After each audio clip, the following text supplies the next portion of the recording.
कोसळणाऱ्या संततधार या पावसामुळे खेड शहरात पूर परिस्थिती झालेली आहे। तर मुंबई गोवा महामार्ग सुद्धा बंद झालेला आहे। महामार्गावरील बोरघर बस स्टॉप या ठिकाणी नदीचं पाणी हे रस्त्यावर आलंय, यामुळे वाहतूक बंद करण्यात आली आहे। काही वाहनं या ठिकाणी आपण बघू शकतोय, काही वाहन चालक जे आहेत ते स्वतःचा जीव धोक्यात घालून या पाण्यातून वाहनं पुढे नेण्याचा प्रयत्न करताय। मात्र महामार्ग लगत असणाऱ्या नदीने सकाळपासून रौद्ररूप धारण केलं होतं, त्यामुळे महामार्ग शेजारी असणाऱ्या गावांमध्ये जाणारे बरेचसे पूल सकाळपासून पाण्याखाली गेलेले आहेत। तर पावसाचा जोर असाच कायम राहिला तर मुंबई गोवा महामार्ग सुद्धा पूर्णपणे ठप्प होण्याची शक्यता नागरिकांनी व्यक्त केली आहे। या संदर्भात अधिकची अपडेट आपण घेऊयात आमचे प्रतिनिधी अमोल कलैया यांच्याकडून। अमोल, आपण बघतोय अनेक वाहन चालक जे जीव धोक्यात घालून प्रवास करताय, काय उपाययोजना प्रशासनाने केलेल्या आहेत सविस्तर? नक्कीच सकाळपासून या कोकणामध्ये ज्या कोसळधारा पाहायला मिळतात, मग खेड असेल, चिपळूण असेल, दापोली असेल, या परिसरात अक्षरशः कोसळधारा पाहायला मिळतात। आता पावसामुळे जे आहे चिपळूणमध्ये देखील पूरजन्य परिस्थिती निर्माण झालेली आहे, खेडमध्ये देखील पूरजन्य परिस्थिती निर्माण झालेली आहे। याचा फटका कुठेतरी मुंबई गोवा महामार्गाला देखील बसलेला पाहायला मिळतोय। मुंबई गोवा महामार्गावरील बोरघर या ठिकाणी महामार्गावर पाणी आलेलं आहे आणि या पाण्यामुळे वाहतूक जी आहे ती पूर्णपणे ठप्प झाल्याचे चित्र या ठिकाणी पाहायला मिळत आहे। अनेक वाहन चालक जे आहेत ते साचलेल्या पाण्यामधून वाहन अपघात चालवताना पाहायला मिळतात। मात्र हे धोकादायक असल्याचं देखील प्रशासनाकडून सांगण्यात येत आहे। मात्र तरी या ठिकाणी महामार्गावर वाहनं जी आहेत ती घेऊन जाताना आपल्याला पुढे देखील अपडेट घेणार आहोत। तुर्तास धन्यवाद दिलेल्या माहितीसाठी।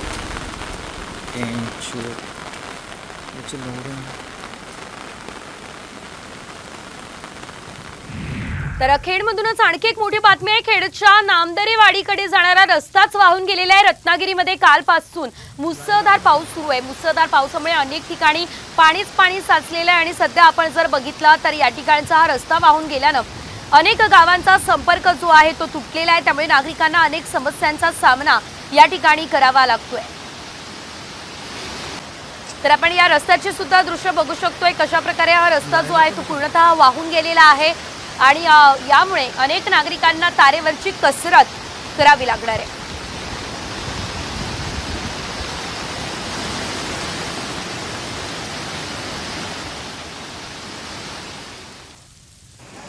वशिष्ठी नदीला पूर आलाय, त्यामुळे चिपळूणच्या बाजारपेठांमध्ये मोठ्या प्रमाणात पाणी साचलंय।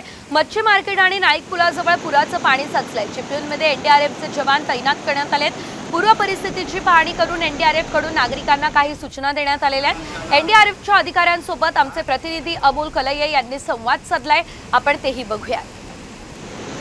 परिस्थिती निर्माण झालेली आहे आणि वाशिष्ठी नदीचं पाणी जे आहे ते चिपळूण बाजारपेठेमध्ये शिरलेलं आहे।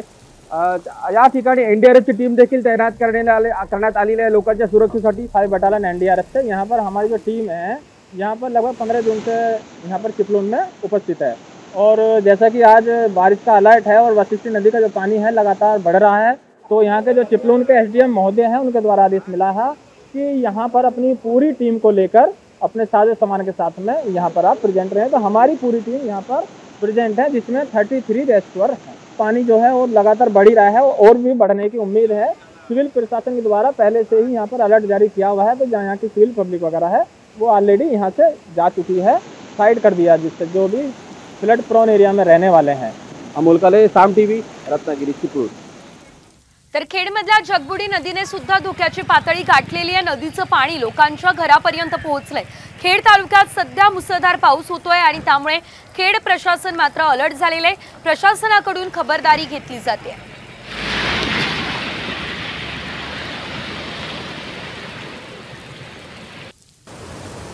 आणि पावसाची या क्षणाची सर्वात मोठी बातमी आपण साम टीव्हीवर बघतोय। रत्नागिरी, कोल्हापूर, साताऱ्याला रेड अलर्ट देण्यात आलेला आहे। मुंबई, ठाणे, पालघर या जिल्ह्यांना हवामान खात्याचा येलो अलर्ट आहे। तर रायगड, सिंधुदुर्ग, पुणे, चंद्रपूर, गडचिरोली आणि गोंदिया जिल्ह्याला ऑरेंज अलर्ट सुद्धा देण्यात आलेला आहे। हवामान खात्याने हे अलर्ट आता जारी केलेले आहेत, त्यामुळे तुम्ही घराबाहेर पडताना काळजी घ्या आणि आवश्यकता असेलच घराबाहेर पडा, हे आवाहन आम्ही देखील करतोय।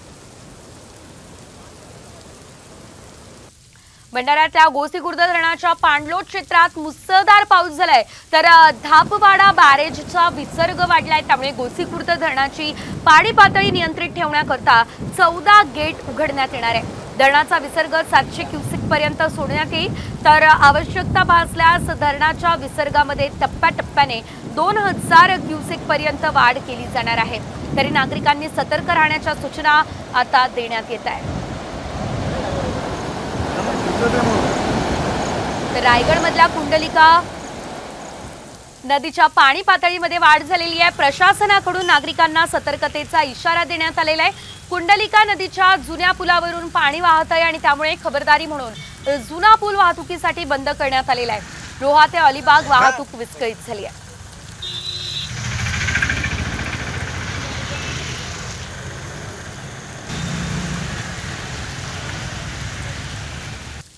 तर रायगडमध्ये पावसाचा जोर कायमच आहे। रायगडमधल्या 3 नद्यांच्या पाणी पातळीमध्ये मोठी वाढ झालेली आहे। आंबा, कुंडलिका, पाताळगंगाने इशारा पातळी ओलांडली आहे, तर नदीकाठच्या गावांना सतर्कतेचा इशारा देण्यात आलेला आहे।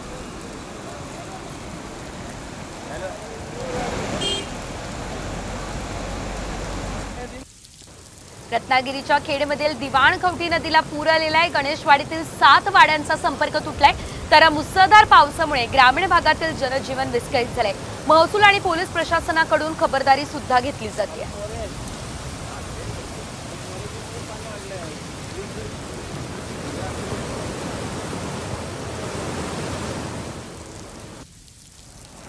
रत्नागिरी चिपळूणचा सवतसडा हा धबधबा प्रवाहित झालेला आहे। चिपळूणच्या मुसळधार पावसामुळे सवतसड्याचं रौद्ररूप आता समोर आलेलं आहे। प्रचंड वेगाने हा धबधबा वाहतोय। मुंबई गोवा महामार्गावरील परशुराम घाटाच्या पायथ्याशी हा धबधबा आहे।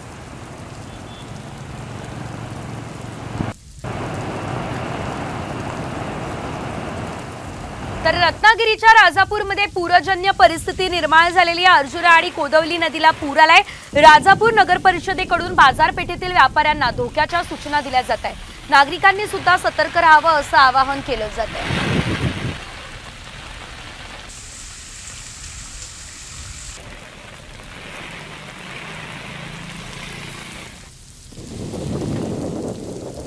रत्नागिरीच्या खेडमध्ये तुफान पाऊस सुरू आहे। या मुसळधार पावसामुळे खेड दापोली मार्गावर नारंगी नदीचं पाणी साचलेलं आहे आणि या पावसाचा जोर वाढल्यास खेड दापोली मार्ग बंद होण्याची स्थिती आहे। खेडला पुराचा धोका कायम आहे, त्यामुळे नागरिकांना सतर्क राहण्याचं आवाहन वारंवार केलं जात आहे।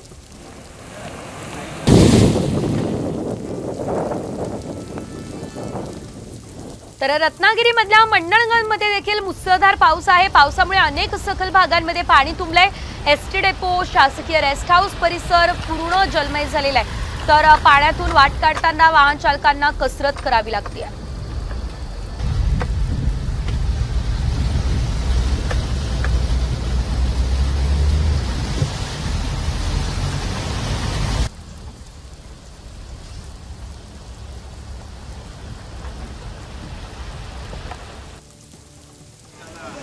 तर वशिष्ठी नदीने इशारा पातळी ओलांडली। एनडीआरएफच्या टीम 9 ठिकाणी तैनात आहेत। नागरिकांना सतर्क राहण्याचे आदेश सुद्धा त्यामुळे देण्यात आलेले आहे। रौद्र रूप आपण या नदीचं बघतोय।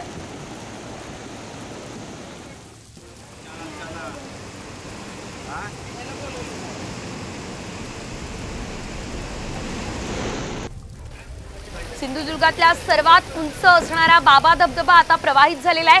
कुंभवडे गावात असलेला हा धबधबा पर्यटकांना खुणावतोय।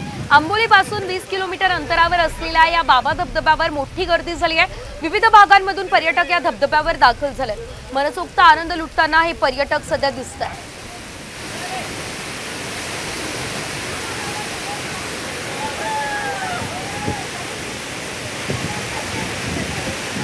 आम्ही आज सकाळी आलो आणि दरवर्षी आम्ही या ठिकाणी येत असतो आणि बाबा धबधबा बघण्यासाठी, म्हणजे या कुंभवडे गावातील या म्हणजे दुर्गम ठिकाणी अशा प्रकारचा बाबा धबधबा हा फक्त पाहण्यासाठी आम्ही या ठिकाणी आलेलो आहोत आणि खूप मस्त एन्जॉयमेंट चालू आहे। तर पवना धरण परिसरात शनिवारी पावसाने दमदार हजेरी लावली होती आणि त्यामुळे एक दिवसामध्ये पाणी पातळी 3.94% वाढलेली आहे। तर आज रविवारी सकाळी 6 वाजता धरणातील पाणीसाठा 28.77 इतका होता। तर पवना धरण परिसरात काल दिवसभरात 132 मिलीमीटर इतक्या पावसाची नोंद झालेली आहे। तर पावसाळा सुरू झाल्यापासून आतापर्यंत 662 मिलीमीटर पावसाची नोंद झाली आहे। सध्या धरणात 28.77% पाणीसाठा आहे।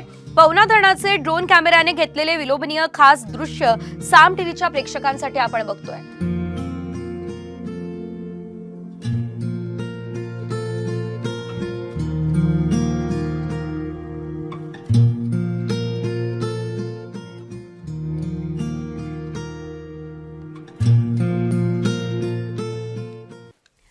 भिवंडीमध्ये मुसळधार पावसाचा हाहाकार बघायला मिळतो। अनेक सखल भागांमध्ये पाणी तुंबलंय, रस्त्यांना तळ्याचं स्वरूप आलंय। भिवंडीच्या ईदगाह परिसरात स्कूल बस पाण्यात अडकली आहे। भाजी मार्केट असेल, नजराणा सर्कल असेल, या परिसरामध्ये मोठ्या प्रमाणात पाणी साचलं असल्याचं सध्या बघायला मिळते।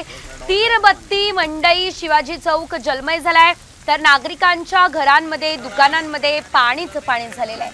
त्यामुळे नागरिकांचं या ठिकाणी मोठं नुकसान सध्या होताना दिसतंय।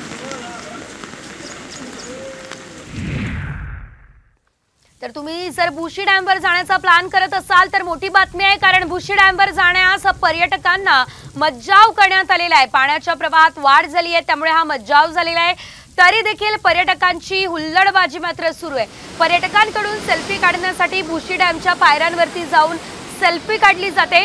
काही दिवसांपूर्वी अन्सारी कुटुंब अशाच प्रकारे सेल्फी काढण्यासाठी गेलं आणि पाण्याचा प्रवाह वाढल्याने संपूर्ण कुटुंब या प्रवाहात वाहून गेलं। या दुर्घटनेनंतरही पर्यटकांनी मात्र कोणताही धडा घेतलेला नाहीये, असंच सध्या दिसतंय।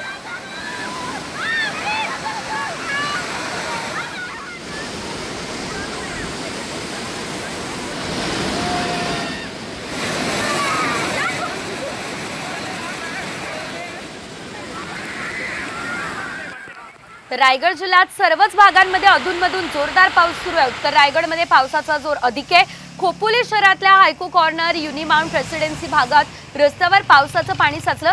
पाताळगंगा नदी दुथडी भरून वाहते। नदीने इशारा पातळी ओलांडली आहे। आपत्तीचा सामना करण्यासाठी जिल्हा प्रशासन सज्ज आहे। नागरिकांना सतर्कतेच्या सूचना देण्यात आल्या।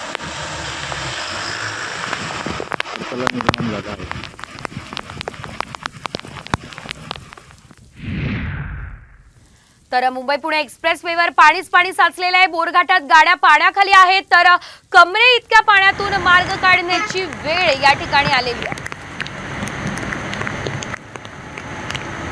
अधिकचे अपडेट घेऊयात आमचे प्रतिनिधी सचिन जाधव यांच्याकडून। सचिन, आपण बघतोय एक्सप्रेसवेवर मोठ्या प्रमाणात पाणी साचलेलं आहे, सध्याची काय परिस्थिती आहे, काय अपडेट सविस्तर?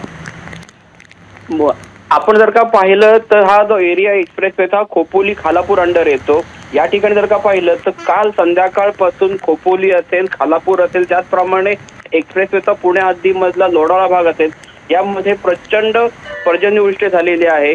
219 mm पर्यंत हा पाऊस गेलेला आहे। त्यामुळे खोपोली आणि एक पूर्ण जो परिसर आहे त्या परिसरामध्ये आता पूर सदृश्य परिस्थिती निर्माण झालेली आहे।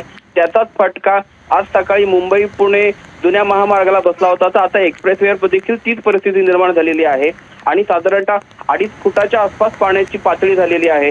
जे नाल्यांमधनं पाणी वाहतं ते रस्त्यावरनं पाणी वाहतंय आणि वाहन चालकांना, वाहनांना प्रचंड अडथळा निर्माण करतंय, अशी परिस्थिती निर्माण झालेली आहे। निश्चितच धन्यवाद दिलेल्या संपूर्ण अपडेटसाठी।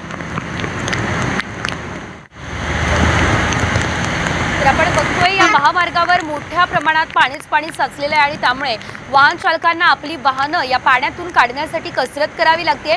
मोठ्या प्रमाणात पाणी साचलं असल्याने अनेकांची वाहनं बंद सुद्धा पडलेली आहे। मात्र सध्या जर आपण बघितलं तर मुसळधार पाऊस सुरू असल्याने नागरिकांचे मात्र हाल झालेले आहेत। तर मुंबई नाशिक महामार्गावर सुद्धा पाणी साचलेलं आहे। शहापूर नजीक ढाबे देखील पाण्याखाली गेलेले आहेत। या मुसळधार पावसामुळे वाहतुकीवर मोठा परिणाम झालाय। खंड्याचा ढाबा ना, यो खंड्या